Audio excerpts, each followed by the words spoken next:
Welcome back. We now bring you these special sports highlights.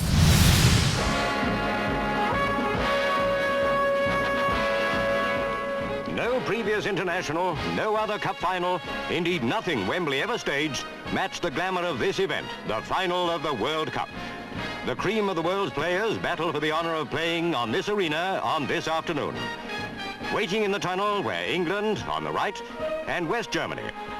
When the moment came for the players to march out, 97,000 fans gave them the biggest roar of the competition.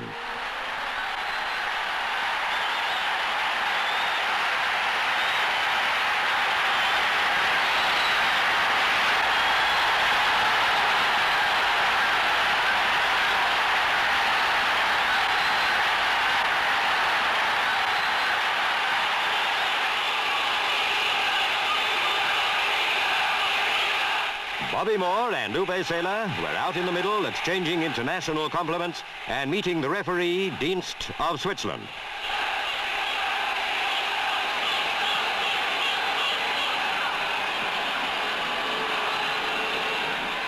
You might call this the moment of truth for Alf Ramsey. His 3 years of team building, as the Germans kicked off, coming up for its crucial test. England looked unfamiliar in their red shirts. A long shot gave Banks no trouble.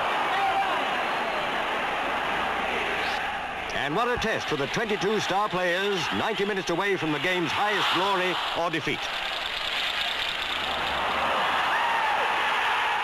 In possession was that all-round player, Sigi Heltz, moving into a position spelling danger for England. Banks alert as usual. The West German attack had bite and purpose. On they came again. An English defensive lapse gave the ball to Haller. And that was it.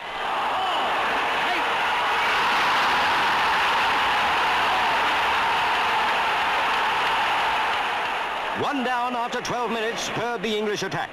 No time for lethargy or half measures. They swept into German territory. Tilkowski cleared, only to put Bobby Charlton in possession. Another fine save, but there was no stopping England. This time a chance came to West Ham's Geoff Hurst. It's the equaliser!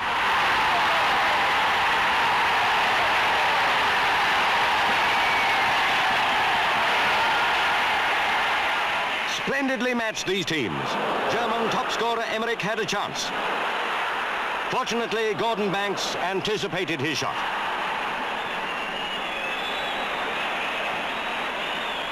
England piled on the pressure. Bobby Charlton inspired a movement which, with just a little more luck, could have put England in the lead.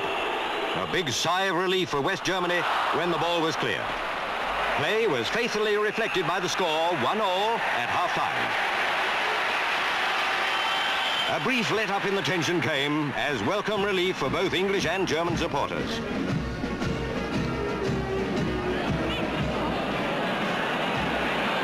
But as England kicked off, playing right to left and quickly built up an attack, excitement made the Wembley atmosphere electric. England had to score. And if the prayers of millions could inspire them, surely a goal was not far off.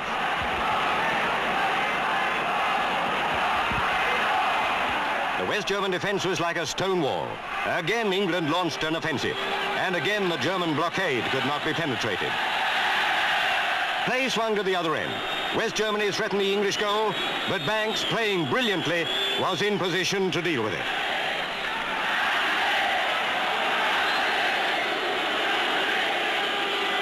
The ball goes to Bobby Charlton. Charlton to Hunt on the left.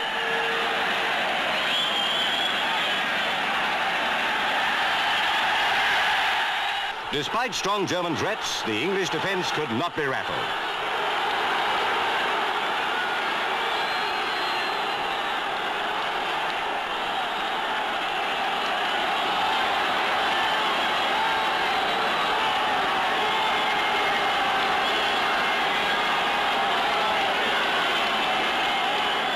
It's there!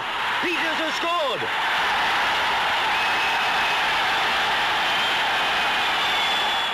For the Wembley thousands and the millions at home, one thought, victory.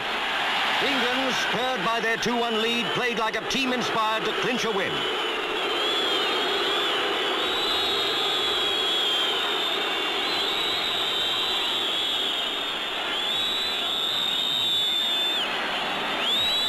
In the dying minutes of the match, the jubilant English supporters' nerves were strained to breaking point. The World Cup was within England's reach. If only they could keep the lead for a few desperate minutes against the West Germans. Now a team playing their hearts out to keep in the running.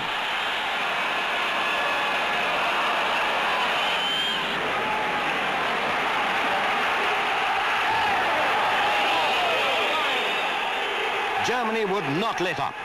Then, seconds before the final whistle, agony for England. Weber scored. It had to be extra time. The first period of extra time proved to the full the value of Ramsey's training methods. England began with a vigour and speed astounding after the grueling 90 minutes they'd already played. Charlton and his fellow sharpshooters came back time after time in the Ramsey spirit, believing that with sustained attack the goals must come. Then Geoff Hurst, cool and collected, had the ball in the net. No, it bounced out. Goal claimed England. No goal, protested the Germans. The referee consulted the linesman, who'd been in line with the posts, and goal it was.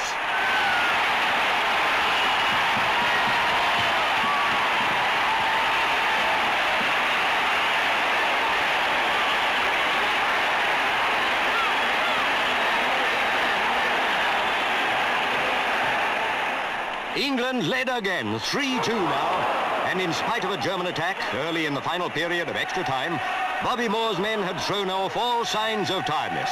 It was West Germany who were now noticeably the slower team.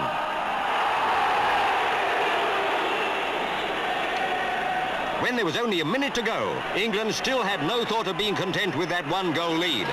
Racing to beat the whistle, Geoff Hurst saw an opening in the defence and achieved the hat-trick.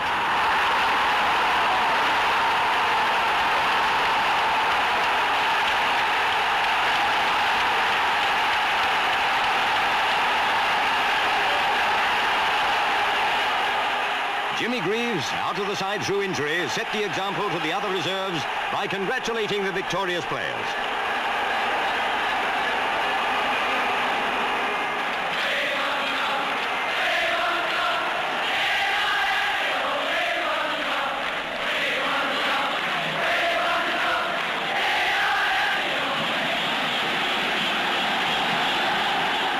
Bobby Moore led England up to the Royal Box to receive the Jules Rimet Cup and the winners' medals. To be here as winners of the FA Cup has often been described as the summit of a footballer's ambition. How much greater was the triumph they enjoyed now.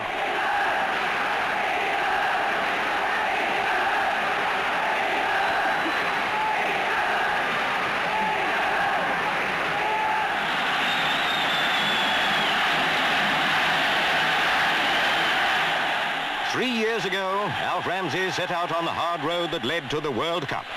Only the optimists thought he could possibly succeed. Certainly not West Germany, whose team now ran a lap of honour. They were very sporting losers.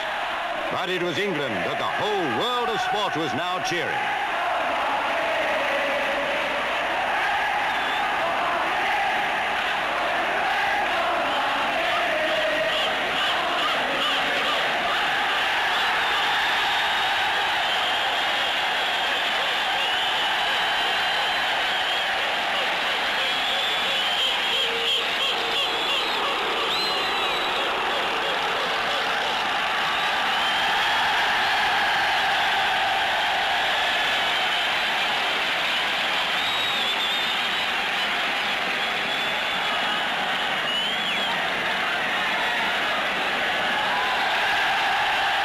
Into his gallant team, England manager Alf Ramsey instilled sportsmanship first and foremost. How well they applied his teaching.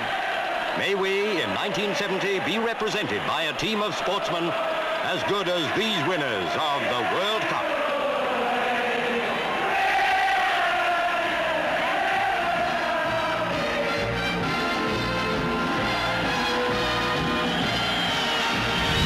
Well, with that, we come to the end of the Hot 7 TV Nightly News for today, Tuesday, the 20th of October, 2020. I'm Lovely St. Amy Joseph on behalf of the entire team. Thank you for joining us, and good night.